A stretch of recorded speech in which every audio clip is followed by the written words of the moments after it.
सध्या उमरेड शहरात पिण्याच्या पाण्यावरून बऱ्याचशा चर्चा समोर येत आहेत, की पाणी पुरवठा व्यवस्थित नाही किंवा काही भागात पाणी नाही आणि आता मध्ये 2 दिवस पाणी नव्हतं. तर त्या संदर्भात काय सांगाल? नेमकी काय परिस्थिती आहे उमरेड शहरात पाणी पुरवठ्याबाबत?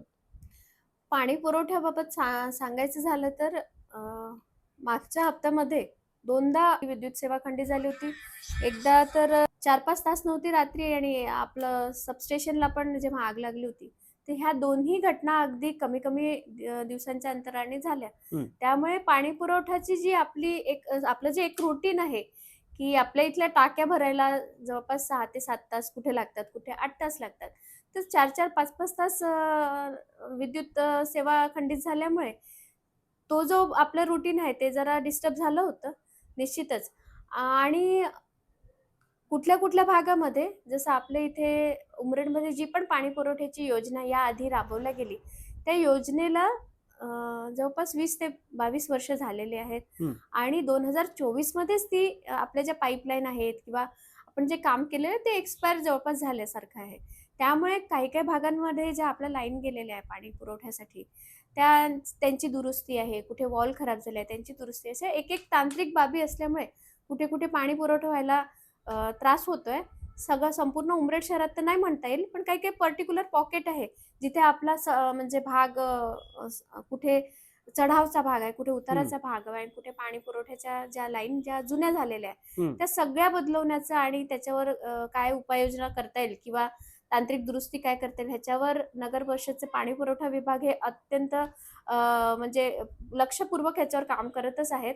त्या संदर्भात आणि आमचा सुद्धा असा प्रयत्न आहे, की या उन्हाळ्यामध्ये आता जसा उन्हाळा सुरूच झालेला आहे आणि हा जो काळ आहे 2-3 महिन्याचा, हा अगदी कमीत कमी त्रास उमरेडमधल्या नागरिकांना व्हावा ह्याच्यासाठी आम्ही स्वतः प्रयत्नरत आहोत.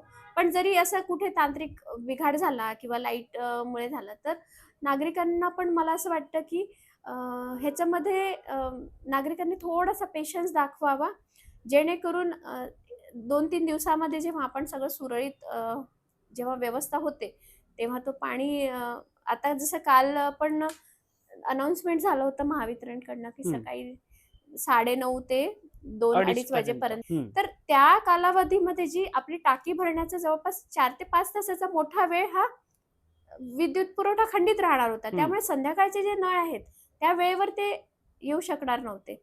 तर ह्या ज्या काही-काही तांत्रिक बाबी आहेत, लाईट जातात आणि मग आपला पुरवठा खंडित होतो.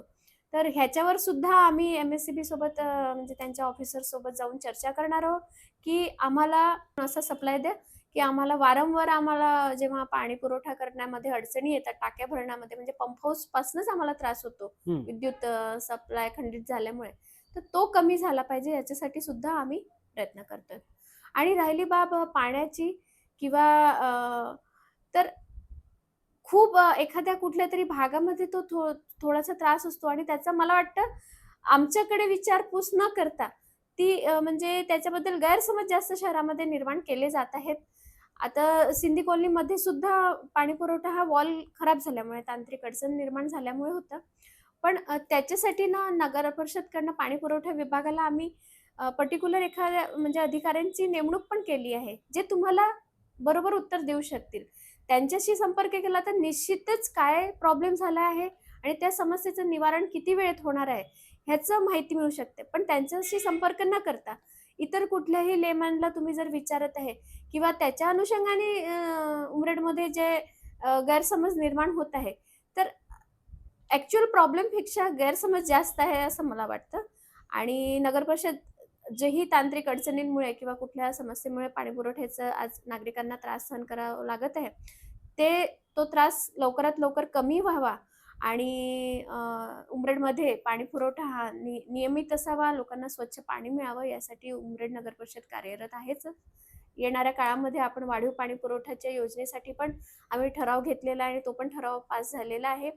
आणि नक्कीच येणाऱ्या काही काळामध्ये उमरेडमधली पाणी पुरवठा स्वच्छ आणि रेग्युलर नियमित असं पाणी पुरवठा उमरेडमधील नागरिकांना उमरेड शहरामध्ये अनेक ठिकाणी जुन्या विहिरी आहेत, ज्यामध्ये जी, मुबलक पाणीसाठा आहे. जी. पण ते पाणी वापरात आणलेलं नाही किंवा त्या विहिरींमध्ये गाळ आहे. तर त्या संदर्भात आपण काय उपाययोजना राबविणार आहोत? आमचे सन्माननीय मुख्याधिकारी साहेबांनी उमरेड शहरांमधील ज्या विहिरी आहेत त्यांची एक यादी तयार केलेली आहे हं.